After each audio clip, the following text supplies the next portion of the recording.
Hello everyone, I hope you're all doing well. In the past couple of videos, we talked about Isa, son of Maryam, the Messiah, Jesus Christ, and what the Quran tells us about his death and also his second coming. Now, in this video, we are going to delve deeper into the topic of his death in the Quran. I'm not going to leave any stones unturned in the Quran about the Messiah. We are looking at the topic from the perspective of the Quran. I just want to clarify that. But before we delve into newer topic, I want to talk about this verse. So let's very quickly review it together. We did talk about this, that the Quran tells us that they did not kill him, they did not kill the Messiah, and they did not crucify him. So what happened? Quran tells us, وَلَكِنْ شُبِّهَ لَهُمْ. It means that it was made to appear to them. It was made to resemble to them in a miraculous way, that the person who was being crucified, tortured, and killed was actually Jesus, son or Isa, son of Maryam. Whereas the real Jesus, real Isa, real son of Maryam, the Messiah, was actually in the belly of the earth, hidden somewhere, through divine intervention, the angel of the Lord, hidden for 3 days and 3 nights, completely untouched and unharmed, while this other person is being tortured, crucified, and killed. And that, obviously, I shared with you the verse from the Gospels, the current Gospels that we have, that Isa told his followers that I'm going to show the last sign that I'm going to show, the last miracle that I'm going to show is the miracle of Jonah. And he actually further explained it, that basically, just like Jonah was hidden in the belly of the fish for 3 days and 3 nights, I will also be hidden in the belly of the fish for 3 days and 3 nights. And we obviously know that Jonah was unharmed, was hidden over there, and the belly brought him out and belched him out. It was not like Jonah was crucified, was killed, was tortured, or anything like that. He was alive all along during those 3 days and 3 nights. And that's what the gospel tells us, actually. And then also, we mentioned about this verse that further on in 159, that actually people of the world, all the people of the book, Christian, Jews, Muslims, all of them, they will have to, they will have no other option but to believe in him. Who am I talking about? I'm talking about, again, the Messiah, Jesus Christ, before his death.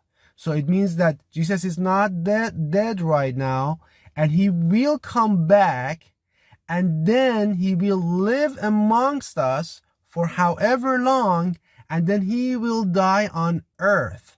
And people of the book, all of them will believe in him and will follow him. So he will actually be on earth. So من قبل موته. So we did discuss that. Now I want to share with you another verse. This is verse number 33 and 34 of chapter 19 in the Quran. The name of the chapter 19, the current name of it, is Surat Maryam. So most of it is about Zechariah, then John, and then Maryam, and then Isa, son of Maryam. So there is a very, very interesting verse in this chapter of the Quran that I want to share with you. This verse is very important. This is key. So you have to understand this. Again, if you are interested in the Quranic, to understand the Quranic perspective, right? And that's verse number 33 of chapter 19. In this verse, and this just to give you a context, so I don't want to go through all the Quranic verses before, so I'm going to tell you the context. The context is in this verse that Maryam, after giving birth to Jesus, to Isa, is commanded by the Lord to go to the people, to the Jewish people back then, and show them the baby. However, Allah commands Maryam to fast. And what is fasting? I have described that in several other Quran videos. Fasting is basically when you abstain from talking to other human beings. You can still do gesture. You can talk through gesture, but you cannot talk to other human beings. So Allah commands Maryam to fast. Take the baby. If people ask you, demonstrate to them through gesture that you are fasting. And Maryam obeys the command of the Lord and takes the baby, who is at this time is baby Jesus, takes him to people and shows him to them. So people, obviously, they get very angry, quite understandably. They're like, okay, have you done adultery? And your father was such a high esteemed person. Your mother was such a pious woman. And because she was the daughter of Imran, who was also a prophet of Allah and his messenger. So, and he's like, how did you commit this very obscene act? And at this point, Maryam hints to the baby. So points to the baby, and people ask her, they're like, how are we supposed to talk to this baby who is just in the cradle? So, and at this point, Isa, son of Maryam, starts talking and tells them that, hey, I'm the prophet of Allah, and he made me a prophet, gave me a book, he made me the Messiah. And then he says this thing about himself. It says, and this is the point of this video, it says, وَالسَّلَامُ عَلَيَّ يَوْمَ وُلِدْتُ. It means, and peace is on me. I want you to pay attention. Peace is on me on the day I was born. So what does it mean? It means his birth is very peaceful. Allah's peace is on him on the day he was born. And that is true. We all know that when he was born, the angel of the Lord was there. Maryam was in no harm. Jesus was in no harm. He was in a completely peaceful situation. So we know that that happened. It was peace was on him on the day that he was born. There was no harm. He was subjected to no harm, no kind of problems. And then it says, and on the day I will die. So the peace is on him on the day he was born, and this should be number one. And on the day I will die. What does that mean? It means that my death is going to be very peaceful. Very peaceful, just like my birth. You know, at his birth, there were angels over there as well. On his deathbed, it's going to be the same way. It's going to be a very peaceful death. And this is something, again, that is really important that Quran is telling us. This is probably the first time you hear this verse being interpreted like this, and you're hearing it from me. I'm pretty sure 1400 years ago, the Prophet and his original disciples knew that. But these concepts have really been buried for 1400 years. I'm just bringing back to you. I want you to hear these. I want you to learn these. So again, on the day he will die, it will be very peaceful.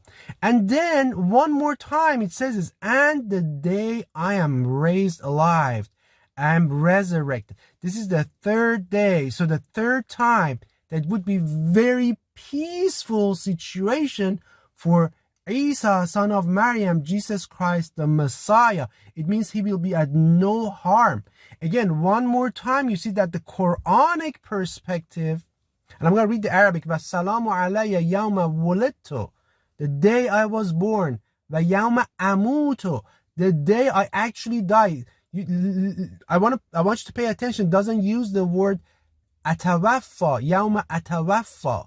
It uses the word amut, that is specifically for death here. Because atawaffa, the root of tawaffa, could actually go for someone who's sleeping as well. But he's actually talking about the actual death on the day that I will die. It means that Jesus's death is going to be extremely peaceful and most probably witnessed by the people of the earth, because this has not happened yet. This is going to be after he comes back for his second coming. And then on the day he's resurrected, it's going to be the same way. You know, the day of resurrection is going to be a scary day for majority of the people.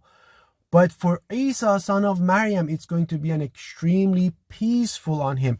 That's why it says, and peace is on me the day I was born, and the day I will die, and the day I am raised alive. So this is very important for you to understand, again, this Quranic perspective. Remember that Quran does not say that about Prophet Muhammad or for example, Prophet Abraham or many of the other prophets. So keep that in mind. Quran is very detailed and specific.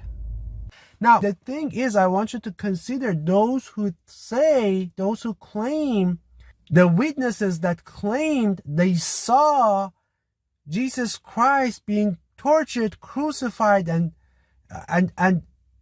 eventually died. They were not lying. They were telling the truth. That's what they saw. So let me give you an example. If I was present back then, if I was one of those witnesses, imagine, this is the hypothetical situation. I was alive, let's say, for example, 2,000 years ago. Again, this is an example. And I was there. What would I see? As a bystander, I would see Jesus Christ being crucified, because that was the miracle. God made Judas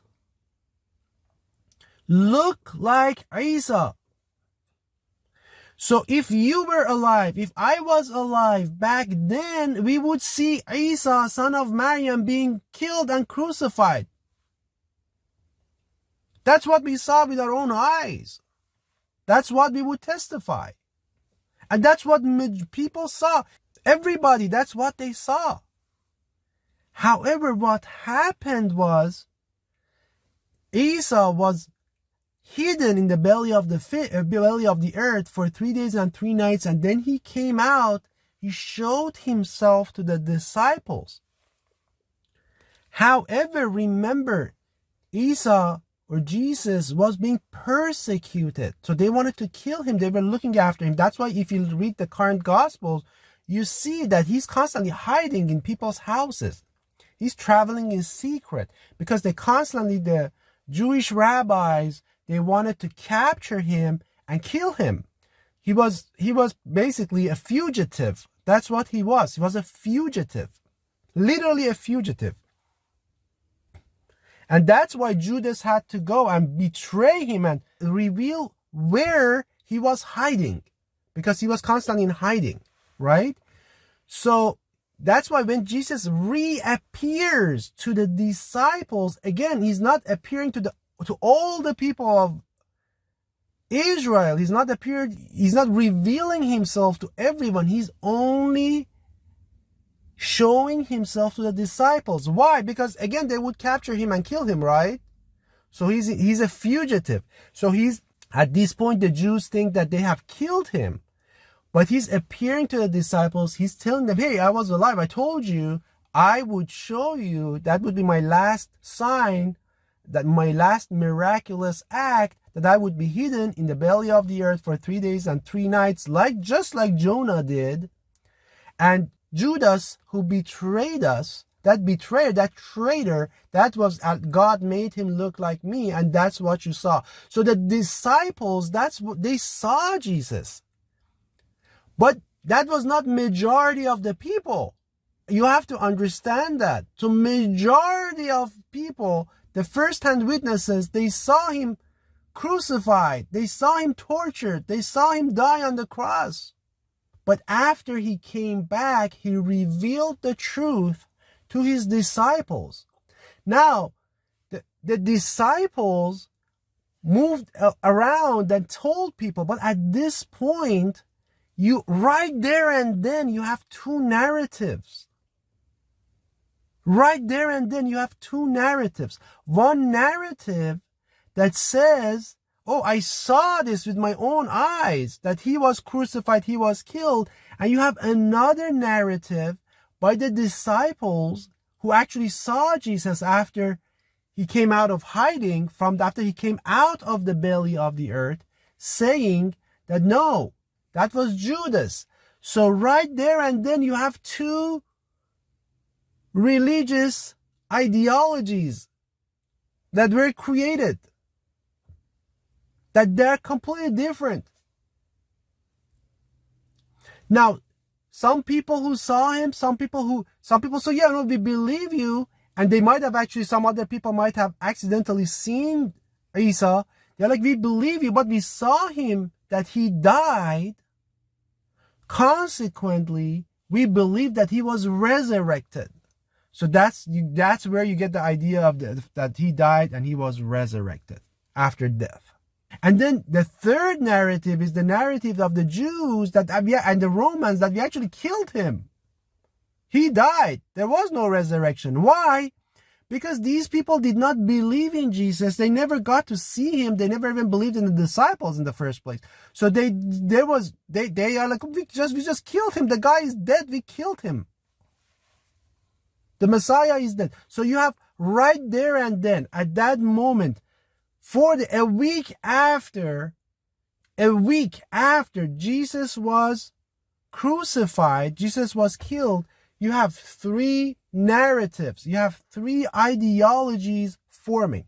One is that he was crucified, killed, and resurrected. These are the people that might have some belief in Jesus, but they were not in the inner circle of trust. The second group is these are the disciples. They're like, no, he was not killed. He came and talked to us and he told us the truth. He was not killed. And he was actually, the last miracle was that. The third ideology is that no, we just killed him. There was no resurrection. We just killed him and he's over. So this is what happened. And interestingly, not all of them are telling what they saw. None of them is really lying, but they're just telling what they saw, okay? And that's why I want to come back to this verse from the book of Mark, chapter 4, verses 10 to 12. This is really important verse. You have to understand this. It says, when he was alone, the 12 and the others around him asked him, these are the disciples, the 12 was obviously the inner circle, and the other people who truly believed, asked him about the parables. He told them, the secret of the kingdom of God has been given to you. So you guys that are around me, probably like 20 people, however many, you know the secret of the kingdom of our Lord. But to those, again, it's the inner circle. So that's, you see how even it's the stratification. You can see it here, how Jesus is doing. These are happening on purpose. It says, but to those on the outside, to the outsiders, anyone else who is not here, to the 12 and the others around him. So anyone else who is not here, but to those on the outside, anyone else other than this group around him, everything is said in parables, so that they may be ever seeing. So they are seeing, but they never perceiving. Ever hearing, but never understanding. Why? Otherwise they might turn, they might repent and be forgiven. So you have to understand this. That was the whole purpose. Now, this is not what I am saying. This is the book of Mark, right? And in the previous videos, I shared several other verses, and please go ahead and watch them. I will put the link down here. That this is very common actually in the Bible. And this is God's method. Constantly God is doing that. Even after Solomon's son wants to go and capture the northern tribes. And he has the power to do that because they were disobeying. They had disbelieved. The 10 northern tribes had disbelieved. So he's like, I'm just going to just unify the kingdom one more time. And God's prophet comes and tells him, hey, no, don't do it. If you do it, God is going to make you be defeated. Because God wanted there to be two different religions back then. He wanted it that way. We are in a test environment. The same in Islam. God could have supported the true believers at the beginning of Islam, but after he removed his support, he allowed for the events to unfold in a way that the religion of Akbar, those whose Allah is Akbar, those who worship the devil and follow the collection of the insinuations of the demons, which is known as hadith. So for those to become victorious, so this is the thing, this is the reason, and this verse in Mark 4:10-12 tells us the reason. So there's going to be many more videos about this topic, and I'm gonna there's several other verses in the Quran that we are gonna look at, but this is just I'm hoping you find this useful in terms of understanding the Quranic perspective and the fact that those people who the first-hand witnesses, that's what they actually saw. They were not lying. However, they were not privy to the actual information. It was only the 12 and the others around him that were privy to those further conversations that happened after Jesus came out from the belly of the earth. And then the rest of the people had to listen. It was the matter of faith. They had to listen to what the 12 and the others were telling them. Now, imagine, I told you the example. I was there, I witnessed the event, but I was not one of the 12 and the others around him, right? So I was not one of the 12 and the others around him. And then later on, one of the 12, for example, came to me. Of course, Judas is out at this point. But one of them came to me and told me that, no, this is what happened. Would I believe that person? No, probably not. I would say, no, what are you talking about? You must be hallucinating. I watched Jesus being crucified, tortured, and die on the cross myself. Now you're telling me that that's not happened? But then you would tell me, no, Jesus was with us. We saw him. He was alive. And they're like, oh, maybe he was resurrected from death. So that's why you get that ideology over there. But again, it's a matter of faith. Maybe that's what you believe in. That's fine. At the end of the day, it's up to God to judge us based on our actions and our beliefs, okay? But I just want you to understand the Quranic perspective. Peace and blessings to all of you.